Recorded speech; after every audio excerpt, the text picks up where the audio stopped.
السلام علیکم۔ پروگرام دستک میں ہوں آپ کا ہوسٹ منصور خان۔ ناظرین، آج ہم بات کریں گے آج کی موجودہ صورتحال پہ یا گزشتہ چند روز کے اندر ہونے والی جو سندھ اسمبلی اور بالخصوص پنجاب اسمبلی میں جس قسم کی قراردادیں پیش کی گئی ہیں، یقیناً جو ہے وہ کسی بھی مسلمان کے لیے جو ہے وہ اس سے دور رہنا، یا یہ جو ایشوز ہیں اس سے جو وابستگی ہے نہ صرف دلی اور جذباتی وابستگی ہے بلکہ یہ دین کے جو ہے وہ اہم جز پہ جو ہے وہ بات کی گئی ہے اور اس حوالے سے قراردادیں پیش کی گئی ہیں۔ پاکستان میں ان تمام جو ایشوز ہیں اس پر بات چیت کی کیا ضرورت تھی؟ بالخصوص اگر ختم نبوت کی بات کر لی جائے تو یہ گائے بگائے یہ مسئلہ جو ہے وہ ہمارے سامنے آتا رہتا ہے، اور آج جو ہے وہ محمد حسین رکن قومی سندھ اسمبلی متحدہ قومی موومنٹ پاکستان سے تعلق ہے، جنہوں نے قرارداد پیش کی اور اس میں جو ہے بڑا واضح طور پہ یہ کہا گیا کہ نبی صلی اللہ علیہ وآلہ وسلم کو آخری الزماں جو ہے وہ جب لکھا جائے تو اس کے ساتھ لکھا جائے۔ ایک یہ بڑا مسئلہ ہے، اور اس کے ساتھ ساتھ دوسرا بڑا امپورٹنٹ مسئلہ ہے جنت البقیع میں جو صحابہ اکرام یا اہل بیت کی اطہار کی جو قبریں ہیں ان میں جو مزارات کا مسئلہ ہے۔ یوم نظام جنت البقیع کے نام سے جو ہے وہ یہ سالہ سال سے منایا جانے والا یہ دن جو ہے، لیکن آج جو ہے وہ اس کو سیاسی طور پہ یا ایوانوں میں جس طریقے سے ڈسکس کیا جا رہا ہے، یہی قرارداد جو ہے وہ سب سے پہلے حسن مرتضیٰ صاحب نے ایم پی اے ہیں پاکستان پیپلز پارٹی کے، انہوں نے پنجاب اسمبلی میں پیش کری 10 جون کو، اور آج اسی حوالے سے فردوس شمیم نقوی رہنما پاکستان تحریک انصاف کے، انہوں نے سندھ اسمبلی میں جو ہے وہ یہ قرارداد پیش کی۔ یہ کیا وجوہات ہیں کہ اور اس تمام تر جو صورتحال ہے اس کا کیا امپیکٹ پڑے گا؟ یقیناً بہت حد تک جو ہے وہ مسلمانوں کی جو ہے پوری دنیا میں ان تمام ایشوز پہ بہت زیادہ وابستگی ہے، لیکن اس کی کیا ضرورت پیش آئی اور اس کے کیا اثرات مرتب ہوں گے؟ کس حد تک جو ہے وہ اس پہ عمل درآمد کرایا جا سکتا ہے؟ یا حکومت پاکستان جو ہے، اگر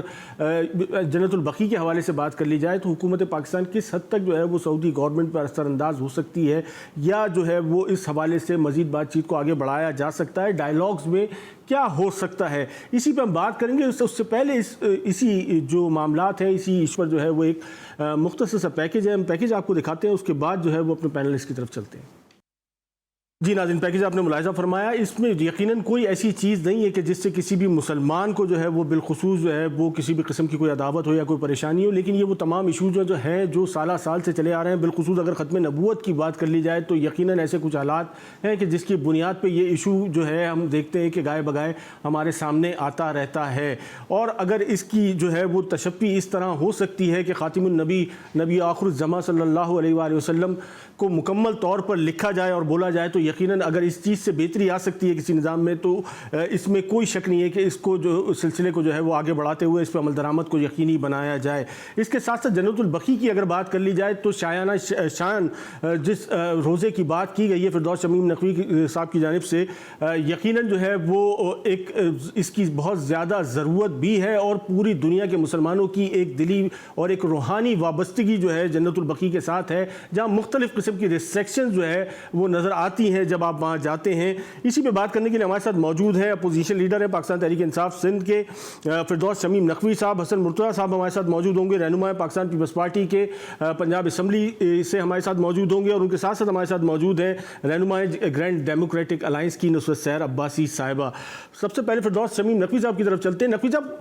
آج آپ نے قرارداد پیش کری، یقیناً اس کی بہت ضرورت تھی، اور اس حوالے سے جدوجہد ہم دیکھ رہے ہیں کہ کئی دہائیوں پہ محیط جو ہے وہ جدوجہد جاری ہے، لیکن کوئی خاطر خواہ نتیجہ جو ہے وہ اس پہ نہیں آیا۔ اس کی وجہ یہ ہے کہ شاید کسی ریاستی سطح پر جو ہے وہ ڈائیلاگز کو نہیں کیا جا سکا۔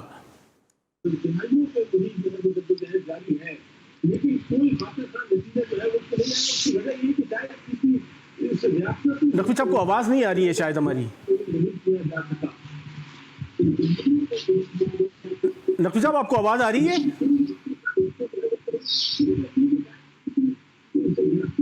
نصرت سحر عباسی صاحب آپ کی طرف چلتے ہیں۔ نصرت سحر عباسی صاحب، آپ نے اس قرارداد کی تائید بھی کی اور اس حوالے سے بھی آپ نے مزید انڈوز کیا کہ کسی بھی قسم کی اگر اس میں آپ کی خدمات کی ضرورت ہے تو آپ پیش ہیں، تو کیا ضرورت بنتی ہے یا حکومت پاکستان کی کیا ذمہ داری بنتی ہے اس تمام تر معاملے کو آگے لے کے چلنے کے لیے؟ دیکھیے جی، بہت شکریہ اور تھینک یو سو مچ منصور کہ آپ نے اس قرارداد کے حوالے سے آج کے پروگرام کو اپنے پروگرام کا ٹاپک بنایا۔ دیکھیے جی، قرارداد سب سے پہلے پنجاب اسمبلی میں ہوئی، اچھی بات ہے، بہت اچھی بات ہے، ہم سب نے اس چیز کو اپریشیٹ بھی کیا، اور اس کے بعد ہم نے بھی فیل کیا یہ کہ سندھ اسمبلی میں اس طرح کی قرارداد آنی چاہیے، اور بلکہ چاروں صوبائی اسمبلیز میں آنی چاہیے، اور اس کے بعد نیشنل اسمبلی میں بھی اس کی قرارداد کی کاپیز جائیں اور وہاں بھی یہ قرارداد پاس ہو، کیونکہ چل رہا ہے کافی عرصے سے. ہم مسلمان ہیں، پوری دنیا کے مسلمان جب سعودی عرب جاتے ہیں اور وہاں یہ ہر کوئی فیل کرتا ہے، آپ ہو، میں ہوں، جو بھی جن کو اللہ تعالیٰ نے ادھر بلایا، جس کو مالک نے ادھر کی زیارت کروائی، وہ ضرور جنت البقیع کی طرف بھی جاتے ہیں، اور وہاں حضرت بی بی فاطمہ زہرا ہماری ماں، ان کے روزے کو جب دیکھتے ہیں تو پھر اندر کٹ جاتا ہے، اندر جو تکلیف ہوتی ہے، شاید وہ ایک مسلمان، ایک سچا مسلمان ہی اس چیز کو سمجھ سکتا ہے. تو اس کو دیکھتے ہوئے ہم نے یہ سوچا کہ قرارداد آنی چاہیے، اور یہ نیشنل لیول پر یہ قراردادیں جائیں، اور ہمارے وزیر اعظم عمران خان صاحب اس چیز پر غور کریں اور سعودی حکومت سے بات کریں، تاکہ ہر دوسرے ممالک سے بھی، ہر جگہ سے، ہر مسلمان کی طرف سے یہ میسج جانا چاہیے. ہم اگر اپنی زندگی کے جو سرمایہ ہے اس میں سے اگر ہم اپنا سرمایہ سے کچھ نکال کر حصہ، اور اگر ہم اپنی ماں بی بی فاطمہ الزہرا کے روزے کے لیے کچھ دے سکیں تو یہ کس کو اعزاز حاصل نہیں ہوگا؟ مجھے بتائیں، اس سے بڑا ہمارے لیے کیا ایک ہوتا ہے کہ ہم ان کے لیے تحفہ پیش کریں. تو یہ قرارداد پیش ہوئی آج سندھ اسمبلی میں، اور اس کو پاس کر دیا گیا، اور یقین مانے جو جذبات تھے وہ آپ سمجھ سکتے ہیں کہ سب کے اس وقت کیا جذبات ہوں گے، اور سب نے اس کو کھڑے ہو کے، وہ میں نے ہی سب کو کہا کہ ہم تو ہزاروں قراردادیں اس اسمبلی میں پاس کر چکے ہیں، اور کئی قراردادوں میں ہم نے کھڑے ہو کر قراردادیں پاس کی ہیں، لیکن یہ تو ایسی قرارداد ہے، یہ تو بہت بڑا اعزاز تھا سندھ اسمبلی کو کہ یہ تو ایسی قرارداد ہے کہ جس پہ ہمارے ماں باپ قربان،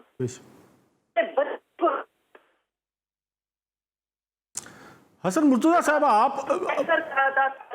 کھڑے ہو کر قرارداد، میں ذرا حسن مرتضیٰ صاحب کی طرف جانا چاہتا ہوں. حسن مرتضیٰ صاحب، آپ نے ایک قرارداد پیش کری، ایک بنیاد جو ہے وہ آپ نے اس ایشو کی طرف جو ہے وہ رکھی کہ جس پر جو ہے وہ یقیناً سال سے آواز اٹھائی جا رہی تھی، لیکن کوئی توجہ جو ہے وہ اس معاملے پر نہ صرف ریاست پاکستان کی طرف سے بلکہ تمام تر عالم اسلام کی طرف سے کوئی خاص توجہ جو ہے وہ نہیں دی جا رہی تھی.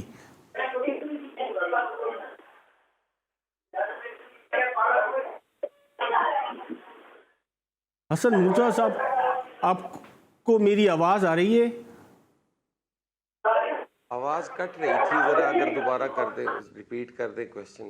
جی، میں نے سوال یہ کیا آپ سے کہ یہ ایشو جو ہے یقیناً سال سے بلکہ دہائیوں پر محیط جو ہے وہ اس کی ہسٹری ہے. ہم نے ماضی میں دیکھا کہ یہ یقیناً جو ہے وہ تعمیرات تھیں وہاں پر، اس کے بعد جو ہے وہ ان کا انہدام ہوا، اور آج تک جو ہے وہ یہ سلسلہ چلتا چلا آ رہا ہے کہ اس حوالے سے تحریکیں موجود ہے، آواز جو ہے وہ اس کے لیے اٹھائی جاتی ہے، لیکن آپ نے اس کو جو ہے وہ ہائی لائٹ کیا اور ریاست پاکستان کی توجہ جو ہے وہ اس طرف مبذول کروائی. کیا وجوہات تھیں؟ کیسے آپ نے یہ سمجھا کہ آپ جو ہے وہ اس ایشو کو اس حد تک ہائی لائٹ کر سکتے ہیں؟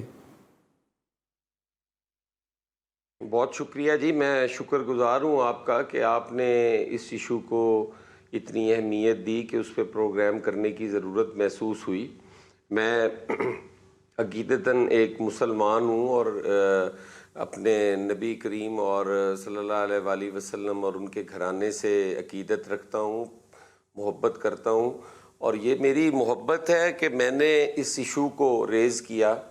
اور ہمیشہ اسمبلیوں میں بیٹھتے ہیں، قراردادیں بھی پاس کرتے ہیں، لیجسلیشن میں بھی حصہ لیتے ہیں، اور ایک آئے دن فتنہ اٹھتا ہے، کبھی نبی آخر الزمان کی ناموس کے حوالے سے، کبھی اہل بیت صحابہ کے حوالے سے. تو ہمیں مسلمانوں کا یہ ایمان ہے کہ ہمیں ہمارے ایمان کو روز چیک کیا جاتا ہے، تو ہم بھی اپنی عقیدت کا اظہار کر سکتے ہیں. میرے امت مسلمہ کے کروڑوں لوگ جو ہیں وہ میری اس قرارداد سے خوش ہوئے، انہیں دلی تسکین ملی، ان کی جو روحانی خواہشات تھیں ان کی تکمیل انہیں نظر آئی. تو یہ میرا فرض تھا کہ میں اس ایشو کو ریز کرتا، ہائی لائٹ کرتا اور اپنی امت مسلمہ کی توجہ اس ایشو کی طرف دلاتا۔ ایک صدی ہوئی ہے ان مزارات سے جو عمارات تھی ان کو ختم کیے ہوئے، تو ایک بڑی طویل جدوجہد تھی لوگوں کی، میں نے اس کو ہائی لائٹ کیا ہے۔ میں نے اپنے جو میرا ایمان ہے، جو میرا اعتقاد ہے، میں یہ سمجھتا ہوں کہ ہماری جو یہ مصیبتیں ہیں، ہماری جو یہ وبائیں ہیں، یہ بلائیں ہیں، یہ سب رد ہو سکتی ہیں اس گھر سے محبت کا واسطہ دے کر اگر ہم اپنے پروردگار سے مانگیں۔ اور جب بھی وہاں اس میں کوئی شک نہیں ہے سر مرتضیٰ صاحب، یہ بڑا واضح ہے کہ آپ کی مسلمانوں کی وابستگی یقیناً جو ہے نبی صلی اللہ علیہ وآلہ وسلم کے گھرانے سے جس حد تک ہونی چاہیے اس کے لیے یہ بہت چیزیں جو ہے وہ معمولی ہیں، لیکن جو ہے وہ کچھ ریاستی آپ کہہ لیں کہ اسکول آف تھاٹ کی بنیاد پر شاید جو ہے وہ آج تک یہ سلسلہ رکا ہوا ہے یا اس کا انہدام جو ہے وہ عمل میں آیا تھا۔ اسی پہ مزید بات کریں گے، ایک مختصر سا بریک لیتے ہیں، بریک کے بعد دوبارہ حاضر ہوتے ہیں۔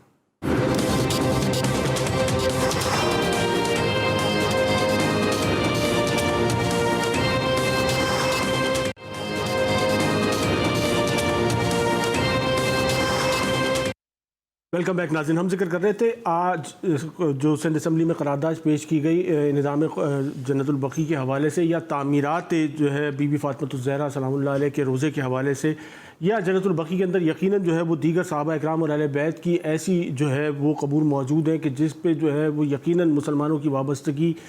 حد سے زیادہ ہے۔ اور اگر مسلمان دنیا بھر کے کونے کونے سے جب سعودی عرب پہنچتے ہیں اور جنت البقیع جاتے ہیں اور وہاں جو ریسٹرکشنز ہوتی ہیں، یقیناً اس کے بعد جو ہے وہ ایک تشفی جو مسلمان کو ہونی چاہیے وہ نہیں ہوتی ہے۔ یہ وہ خاندان ہے یا وہ گھرانے ہیں یا جن کی قبور وہاں موجود ہیں، ان سے مسلمانوں کی وابستگی بالکل اسی طرح ہے، بالخصوص اہل بیت کے گھرانے کی اگر بات کر لی جائے کہ اس کے بغیر دین جو ہے وہ آپ کا غارت ہے، اگر آپ اس کو اسی طریقے سے محبت یا رسپیکٹ یا جو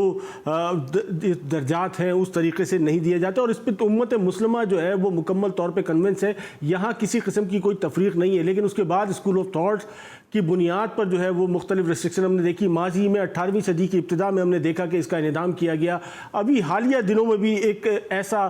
جو ہے وہ اسکول آف تھاٹ جو ہے وہ ڈیولپ ہوا کہ جس میں ہم نے دیکھا کہ مختلف مڈل ایسٹ کے مختلف ممالک کے اندر جو ہے مدارس کے انہدام کے حوالے سے جو ہے وہ بہت پرزور تحریک چلائی گئی اور بہت سی جگہ اس حوالے سے حملے بھی کیے گئے داعش کی جانب سے۔ فردوس شمی نقوی صاحب، آپ نے آج کی یہ جو قرارداد پیش کری ہے، یہ ایک علامتی قرارداد ہے یا اس کا کوئی لائے عمل جو ہے وہ آپ مستقبل میں بنائیں گے، اور حکومت پاکستان جو ہے وہ سعودی حکومت کے ساتھ اس معاملے پر بات چیت کرے گی، کنونس کرنے کی کوشش کرے گی، اس معاملے کو حل طلب بنایا جائے گا؟ بسم اللہ الرحمن الرحیم۔ سب سے پہلے تو آپ کا بھی مشکور ہوں کہ آپ موقع دے رہے ہیں اس اہم موضوع پہ بات کرنے کا، لیکن اس سے پہلے آج میں اپنے تمام سندھ اسمبلی کے ساتھیوں کا شکر گزار ہوں کہ ہم سب نے مل کے یہ قرارداد پیش کی ہے۔ میں نے اکیلے نے نہیں پیش کی، یہ ہم سب نے مل کے پیش کی ہے۔ مجھے صرف یہ اعزاز حاصل ہے کہ جو تحریر میں نے لکھی تھی وہ تحریر اور یہ کہ سارے ایوان نے مجھے یہ شرف بخشا کہ میں اس ایوان کی جانب سے پہلا آدمی ہوں جو اس کو پیش کرے۔ اس کے بعد اسی قرارداد کو ہر جماعت کے ہیڈ جو وہاں موجود تھا اس نے پیش کیا۔ اور دیکھیے جو بات آپ کہہ رہے ہیں، میرے خیال سے اس قوم نے شاعر مشرق کو پڑھ لے، کہتے ہیں حضرت عیسیٰ کی نسبت جناب مریم کی صرف حضرت عیسیٰ کی ایک نسبت ہے، اور جناب زہرا کا مقام تو میرے خیال سے ہم ان کے غلام کیا بیان کریں، صرف یہی کہہ دیں ہم تو ان کے غلاموں کی خاک پاں ہیں۔ ان کی ہستی ایسی عظیم ہستی ہے کہ جو جس کو رسول ہے، جن کے لیے رسول اللہ صلی اللہ علیہ وسلم خاتم النبیین اور پیغمبروں میں سب سے بڑے پیغمبر کھڑے ہوتے تھے، اس خاتون کا یہ جس طریقے سے روزہ منہدم کیا گیا وہ افسوس کی بات تھی۔ آپ یہ دیکھیے دنیا اپنے ہیروز کو پہچانتی ہے، ان کی یادیں برقرار رکھتی ہے، اور میں سمجھتا ہوں کہ ہماری آدھی سے زیادہ آبادی کو جو ریپرزینٹ دنیا کی کرتی ہیں خاتون جنت، اور جن کے بیٹے جو ہیں وہ جنت کے سردار ہیں نوجوانوں کے، اور جنت میں تو ہوں گے ہی سب نوجوان، تو ان کے دونوں بیٹے پوری جنت کے سردار ہیں، اور ان کے شوہر حضرت علی جن کی ضرمت جو ہے وہ